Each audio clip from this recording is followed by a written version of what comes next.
ஒரு ஆர்வ கோளாறுல குழம்புக்கு ஊற போடுறேன்னு சொல்லிட்டு நிறைய சுண்டல் ஊற போட்டேன்னா, அது கொஞ்சம் ஃப்ரிட்ஜில் எடுத்து வச்சுருந்தேன். நேத்து தானே நம்ம சுண்டல் குழம்பு வச்சுருந்தோம். நிறைய சுண்டல் மிஞ்சி போச்சு. அத அப்படியே எடுத்துட்டு ஃப்ரிட்ஜுக்குள்ளே வச்சுருந்தேன்.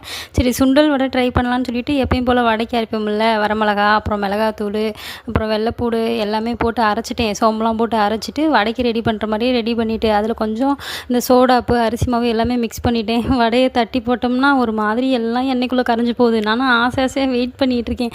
பருப்போட மாதிரியே இன்னைக்கு கொஞ்சம் ஹெல்த்தியாக சுண்டலில் வடை செஞ்சு சாப்பிட போகிறோம் அப்படின்ட்டு கடைசியில் எல்லாமே எண்ணெயில் கரைஞ்சி வச்சு கொல கொலன்னு ஆயிடுச்சு.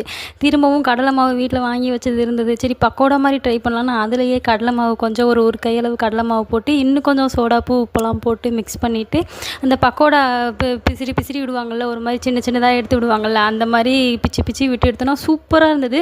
உண்மையிலுமே கடையில் கொடுக்குற மாதிரியே இருந்துச்சு. என்னாலேயே நம்பவே முடியலை. ஒருவேளை கடையில் வந்து சுண்டல் மாவு மிக்ஸ் பண்ணுறாங்களோ என்னமோ தெரியல, சூப்பராக இருந்தது. ஹெல்த்தியாகவும் இருக்கும், ரொம்ப டேஸ்டியாகவும் இருந்தது.